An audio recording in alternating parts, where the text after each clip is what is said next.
درنو زده کوونکو السلام علیکم ورحمت الله وبرکاته. په دې هیله چې راته روغ جوړ او خوشحاله وئ. ګرانو زده کوونکو مصطفی اکمل بیا له تاسو سره ستاسو د پښتو ښوونکی دی. سمه ده. درنو زده کوونکو هیله لرم خپل کتابونه کتابچې پنسلونه پنسل پاکونه له ځان سره منظم ولرئ. لرئ؟ آفرین. ښه زده کوونکو اوس تاسو ماته وایئ چې په تېر درس کې موږ د چی په اړه خبرې وکړې؟ آفرین د ښوونځي په اړه باندې. ښوونځی مو په معنا یې پوه شو چې معنا یې چی ده؟ آفرین مکتب. ډېر ښه. درس مو ولوسته، د ښوونځي په ارزښت مو خبرې وکړې. صحیح ده. او هغه ته چې موږ تاسو ته ډېر ضرور وو هغه مو ټول ولوستل. صحیح ده. آفرین زده کوونکو. ښه اوس دلته تاسو مې ګوره کورنۍ دنده هم درکړې وه چې د دې ځای نه تر دې ځای پورې به تاسو څنګه دي په خپلو کتابچو کې ولیکئ. صحیح ده. او زه به یې اوس ګورم. لیکلي مو دي؟ آفرین. وباسه کتابچه دې وباسه. آفرین. ډېر ښه دي لیکلي. آفرین ګرانو زده کوونکو. ښه درنو زده کوونکو موږ تاسو ښوونځی د اتم مخ په آخري خط کې چې دی دا هم زموږ دنده ده تر دې ځای پورې لوستلی وو. پاتې نن وایم دا مرکبه وایي او فعالیتونو باندې به کار کوو انشاءالله چې حل شي ټول. سمه ده. آفرین. ښه له اتم مخ نه تر لسم مخ پورې یعنې اته نه لس ځکه په اتم مخ کې چې دی یو خط پاتې دی، نم مخ کې یو پاراګراف دی، نور فعالیتونه دي له خیره کار به ورباندې کوو. نو ځکه موږ تاسو درس له اتم نه تر لسم مخه پورې دی. صحیح ده.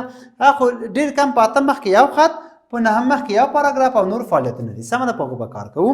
ښه زده کوونکو دلته تاسو کتاب ته وګورئ. اتم مخ آخري خط، صفحه 8 و خط آخریش. دا هم زموږ دنده ده. پیدا مو کړ؟ آفرین.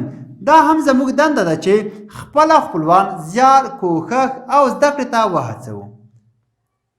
دنده وظیفه رامیږه. چې وظیفه.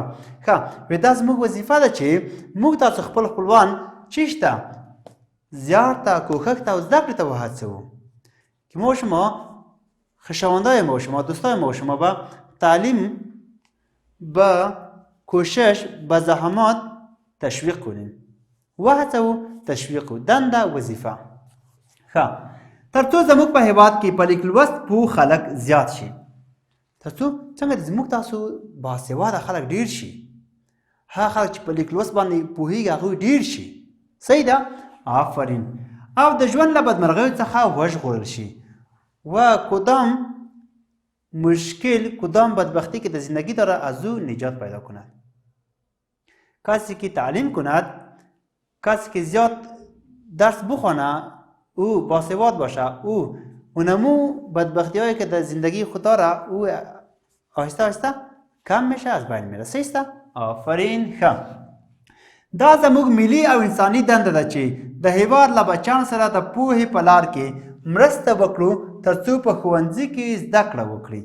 دا زموږ تاسو ایماني و وجداني وظیفه ده چې د هیواد د بچیانو لپاره د هیواد د بچیانو لپاره دا زمینې برابرې کړو، دا زحمتونه په ځان باندې وګالو چې هغوی دې ته وهڅوو چې هغوی مکتب ووایي، هغوی ته مکتب جوړولو ته لاره جوړه کړو، هغوی دې ته وهڅوو چې موږ تاسو هغوی دې ته کېنوو چې لیک لوست وکړي، زده کړه وکړي، درس ووایي. صحیح ده. آفرین. ښه تر څو په ښوونځي کې زده کړه وکړئ او خپله پوهه د انسان د ژوند د نیکمرغۍ لپاره وکاروئ. نو موږ تاسو څنګه دا زموږ وظیفه ده د هر چا. زما وظیفه دا ده چې زه تاسو تعلیم وښیم، تاسو ته زده کړه وښیم، تاسو ته یو کتاب وښیم، تاسو ته یو نوی شی وښیم. دا زما وظیفه ده تر څو تاسو بیا وروسته خپله راتلونکي نسل ته نوې لار ولټوئ، هغوی ته یوه رهنمایي وکړئ، هغوی ته یو رهنما پاتې شئ. که چیرې زه تاسو ته رهنمایي وکړم، ما ته بل چا کړې ده، زه به تاسو ته کوم، تاسو نور ته کوئ، هغوی به نور ته کوي. دا سلسله به روانه وي، بندېږي به نه او وضعیت به پیدا کوي او پراخېږي به. صحیح دی. آفرین. نو موږ تاسو باید څنګه وکړو؟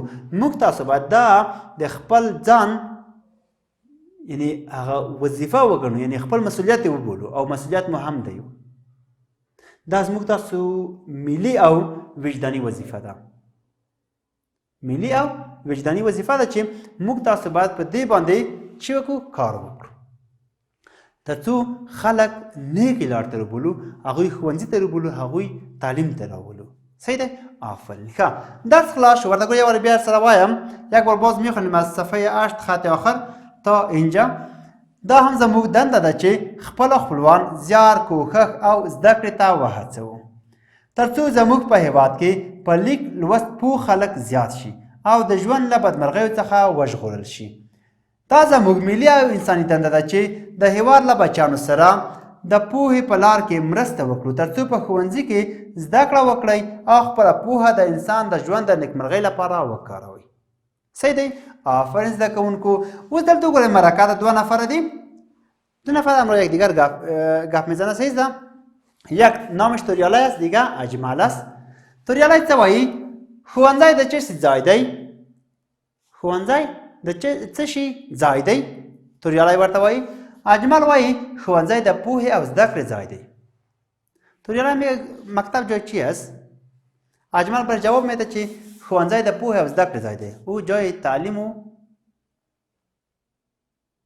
علم است آفرین ښه توریالی زده کوونکو توریالی څه ورته زده کوونکي په ښوونځي کې څه شی لولي میگه شاگردان مکتب چی میخوانه اجمل چی برش میگه ښه زده کوونکي په ښوونځي کې ډول ډول مضمونونه لولي اونا د مکتب قسم و قسم مضامین میخواند قسم و قسم مضامین میخوانه صحیح است آفرین ښه توریالی بیا څه وایي د دې مضمونونو لوستل څه ګټه لري میگه ما اینقدر مضامین که میخوانیم توریالی میگه مثال میگه چی فایده داره یا نداره با اجمل میگه یا میته سر خوده به در میسازم یا خپل سر خوده کوم توریالی اجمل څه ورته وایي چې دا ګټه لري که نه لري اوس ورته څه وایي د دې مضمونونو لوستل د ژوند مهارتونو پوهیدل دي میگه خواندن این نوعی مضامین فهمیدن به مهارت‌های زندگی است یعنی د مضمون لوستل څنګه دي موږ تاسو ته د ژوند مهارتونه زده کوي صحیح ده پوه شوئ په آفرین ګرانو زده کوونکو ښه دا هم ولوستلو اوس راځئ دلته ګورئ دلته څه لیکلي لاندې د زده کوونکو لپاره لارښوونې او مهارتونه صحیح ده برای شاگردا راهنمایی و مهارت‌ها په دې کې څه لیکلي اوس لاندې نیمګړې جملې په خپلو کتابچو کې ولیکئ اینمی جملات میگه که میگه در کتابچه خودتان نوشته کنین صحیح دی در هر جمله لاندې 3 کلمې درکړل شوي دي یعنی اینجا نوشته کړه ښوونځی د خانهخوانی او لارښوونې ځای دی باز اینجا 3 دیگه 3 جمله چی شده داده شده 3 کلمه باز نمی 3 کلمه هر یک صحیح باشه مناسب باشه در خانهخوانیش نوشته میکنین صحیح است کومه بچه مناسب ده کومه بچه سم ده په خانهخوانی کې لیکئ ښه موږ په ښوونځي کې مضمون لولو بل د هر مضمون زده کړه فکري ورځ زیاتوي نامې 3 جمله است دا 3 جملې دي ګورئ دلته څه لیکلي او د اورېدل شوو کلمو له مخې مناسبې کلمې وټاکئ او د جملو په خالي ځای کې یې وکاروئ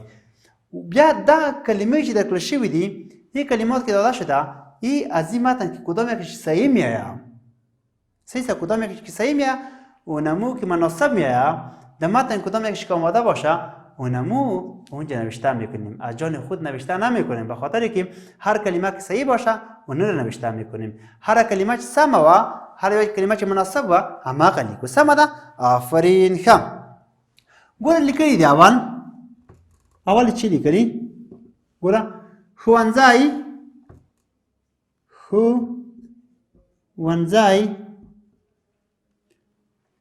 بیا یې خانهخواني ورکړې مثال ته دې ځای پورې او لارښوونې ځای دی او لارښوونې ځای دی